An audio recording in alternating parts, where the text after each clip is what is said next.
Art వేయచ్చు, తెలియాలి, director తెలియాలి, ఆర్టిస్టిక్ ఆర్ట్, పెన్సిల్ ఆర్ట్ ఉంటుంది కదా, దాన్ని కూడా కొన్ని చూపించవచ్చు. అది కాపీ కొట్టినట్టు కాదు. నువ్వు అందులో తీసుకుని యాక్చువల్గా మొబైల్లో తిని ఎక్కడ తిని ఫిల్మింగ్ చేసావు కాబట్టి ఇప్పుడు చాలా స్ట్రిక్ట్ రూల్స్. ఆడియో నా ఇష్టం వచ్చిన వాడలే నేను. యాక్చువల్గా నాకు నా ఛానల్లో కంప్లీట్ ప్రతి ఎపిసోడ్లోనే ఒక పాట వచ్చేటట్టు పెడదామని. ఇలా రాజా నాయి కానీ వేరే వాళ్ళే కానీ మంచి రాజన్ నాగేంద్ర కానీ నాకు మ్యూజిక్ అంటే అంత ఇష్టం. ఇప్పుడు వాటికి ఎలాగా వాళ్ళ దగ్గర కొనుక్కుని రైట్స్ ప్రతి ఎపిసోడ్కి కొనుక్కొని వాళ్ళ పర్మిషన్ తీసుకుని పెట్టాలి. ఇంత బిట్టు కూడా కాపీ కొట్టకూడదు తెలుసా నువ్వు మళ్ళా కొట్టచ్చు కావాలంటేనే. ఒక సాంగ్ ఉందనుకో దానికి వేరే ఇన్స్ట్రుమెంట్లు కొట్టచ్చు కానీ ఒరిజినల్ ఫుటేజ్ వాడకూడదు. ఆ విధంగా ఇతను 10 కోట్లు అడ్డుకోవడం అనేది పెద్ద బూత్. అది నీ సినిమాకే 10 కోట్లు ఏమి ఉండదు. అప్పుడు ఆ అమ్మాయికి ఒక 60-70 లక్షలు, వాడికి అందరికి కలిసి ఆర్టిస్టులు అందరికీ 2-3 కోట్లు, అలాగా ఏదేమైనా కూడా అలాగ అడగడం తప్పని మనం చెప్పొచ్చు. అతనికి అమ్మాయికి ఏ దొబ్బు తెలియదు అని చేత అడిగాడు. ఓకేనా? ఈ అమ్మాయి ఇప్పుడు కూడా 24 అవర్స్లో తీసేయాలి. నెట్ఫ్లిక్స్ వాళ్ళు తీసిన డాక్యూ ఫీచర్ అంటారు, డాక్యుమెంటరీ కాదు, ప్యూర్ డాక్యుమెంటరీ కాదు, డాక్యూ ఫీచర్ అనేది ఒక జోనర్. ఒక యాక్ట్రెస్ కోసం బయోపిక్గా తీస్తున్నది, you can say docu feature. అక్కడక్కడ కొన్ని క్లిప్పింగ్స్ చూపిస్తున్నారు కాబట్టి ఆమె కథ జీవిత కథలాగా చెప్తున్నారు కాబట్టి. సో ఇతకిని ఫెయిరీ టైల్ అనే దాని గురించి నయనతార ఫెయిరీ టైల్ అనగానే అందరూ చూస్తారు. నెట్ఫ్లిక్స్ వాళ్ళకి సబ్స్క్రిప్షన్ కూడా బాగా వస్తుంది. మంచి ఐడియా అది, మంచి ఐడియా అది. దాంట్లో ఈ 30 సెకండ్లు ఎంత తమిళ్లో పుడివాదం అంటారు. పుడివాదం అంటే అది వాదించడం, వదలకుండా వాదించడం అన్నమాట. ఎవడన్నాడు వదిలే, నేను ఎవడ పిలుస్తాడు, నేను అంటది, అయినా రావాలా అంటాడు ఒక్కడ సినిమాలో లాగా. ఏదో అంత అవసరమా? మరి అదే ఆ ఈగో ప్రాబ్లమ్స్ ఉండకూడదు సినిమా ఫీల్డ్లో కానీ బయట కానీ, శత్రుత్వానికి దారి తీస్తుంది యాక్చువల్గా. సో ఆ విధంగా వీళ్ళిద్దరికి ఏదో అసలు సరే రాజీంది ఎక్కడో, నువ్వు మంచి యాక్ట్రెస్ కాదని అలాగంటాడు తను. డైరెక్ట్గా సెట్లో అలాగ అనకూడదు. మంచి యాక్ట్రెస్ కాకుండా పోలేదు కదా, నీకంటే పెద్ద యాక్ట్రెస్ ఆ అమ్మాయి. ఒక మగవాడికి ఎక్కువ ఇస్తారు కాబట్టి రెమ్యునరేషన్ 40 లక్షలు 40 కోట్లు 50 కోట్లు ఇస్తున్నారు అతనికి. అది అంత రెమ్యునరేషన్ అమ్మాయికి ఎవరు?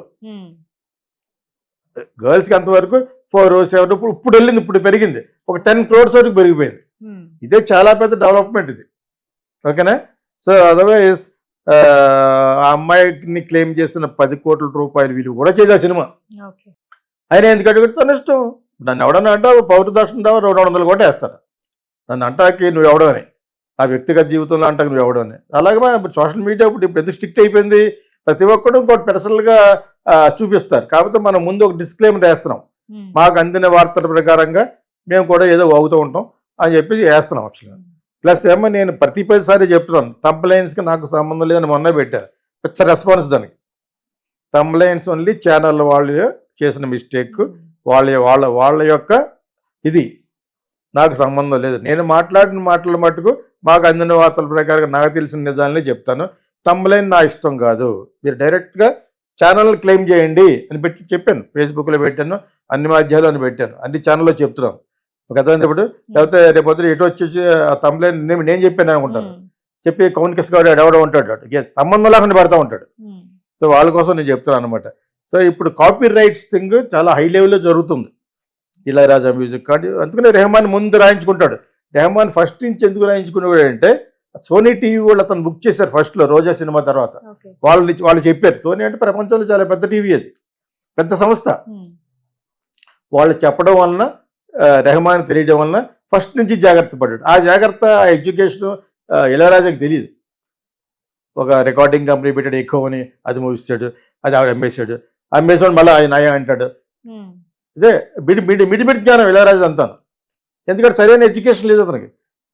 మ్యూజిక్ జీనియస్, జనరల్ నాలెడ్జ్ ఈ ప్రపంచంలో జరిగే విషయాలలో ఎలా డీల్ చేయాలో ఏమీ తెలియదు. అవార్డ్స్ ఎలాగ అప్లై చేసి కూడా తెలియదు. నేను వెళ్ళి చెప్పి పొడిచే వరకును అందరికి ఇచ్చేసారు, అతనికి ఏమీ లేదు. నేను వెళ్ళి ఏడిపించాను, వెళ్ళాను. అవార్డ్స్ అప్లై చేసుకోవాలి, లాబింగ్ చేయాలి, చేస్తేనే చేస్తారు, లేకపోతే ఎవరు నిన్ను పిలిచి ఇచ్చి అతను పెద్దవాడు కాదన్నట్టుగా లెక్క. ఎప్పుడు అనుకున్నారు తర్వాత నిన్ను మళ్ళీ ఎంపీని ఎందుకు చేశారు? అయ్యో లేదు, ఇతను దళితుడు కాబట్టి ఇతన్ని కూడా మనం చేస్తే మనకు ఓట్లు వస్తాయి ప్లస్ జీనియస్ అని సీట్ ఇచ్చారు. ఇవన్నీ దానికి ముందు 4 సంవత్సరాల ముందు వెళ్ళి పొడిచాను, వెళ్ళి నన్ను ఒకసారి గర్వం అన్నాడని చెప్పేసి, నాకు కాదు గర్వం నీకు, నిన్ను ఎవరో ప్రపోజ్ చేయలేదు, ఎవరెవరికో కౌన్ కిస్కా గాలికి పద్మభూషణ్ వస్తుంటే నీకు పద్మశ్రీ కూడా ఇవ్వలేదు అప్పటికి. నేను ఎలా చెప్పిన తర్వాత మొదలు పెట్టాడు లాబింగ్ అంటే ఏంటో చెప్పాను, మొదలు పెట్టాడు టక్క వచ్చినాయి. నువ్వు 10 సార్లు పద్మవిభూషణ్కి తీసుకోగలంత స్తోమత ఉన్నవాడు అని చెప్పాను. ఇక అతని యొక్క విద్వత్తుని నేను శంకించను, అతని బుద్ధిని శంకించానంటే. ఇక్కడ అంతే, అతని బుద్ధిని శంకించి